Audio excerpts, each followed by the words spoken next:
You were not able to open most jars. You were too light to arm the airbag. You couldn't explain the cycles of the moon without pen and paper. Or with. You weren't able to cope with a stack of more than 3 books on my bedside table. Or mix currencies in the change dish. Or plastic. I wouldn't congratulate a woman until she explicitly said she was pregnant. I couldn't tolerate gratuitously boisterous laughter. You couldn't tolerate people who couldn't tolerate babies on planes. I couldn't tolerate magicians who did things that someone with actual magical powers would never do. I was just trying to remove a stain. I made a bigger stain. You were so kind to my sister, when I didn't know how to be kind.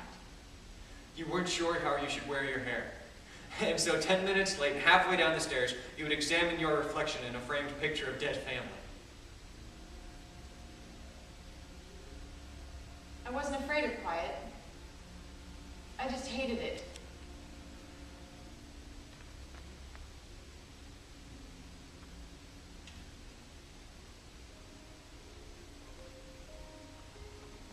So my hand was always in my pocket, around a phone I never answered. You weren't angry, just protecting your dignity. The smaller the matter, the more I allowed your approval to mean to me. I was almost always at home, but I wasn't always at home. At home. I wasn't afraid of being alone. I just hated it. We went to Toby Pond every year until we didn't. We tried having dinner parties.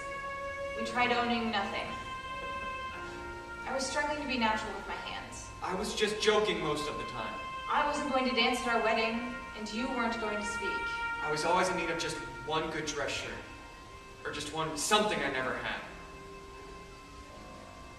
I should have forgiven you for all that wasn't your fault. I was mostly joking.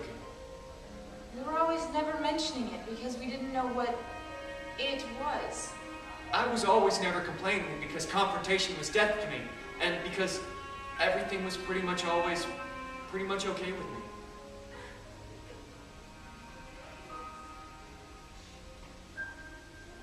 That's all right. Don't worry about it.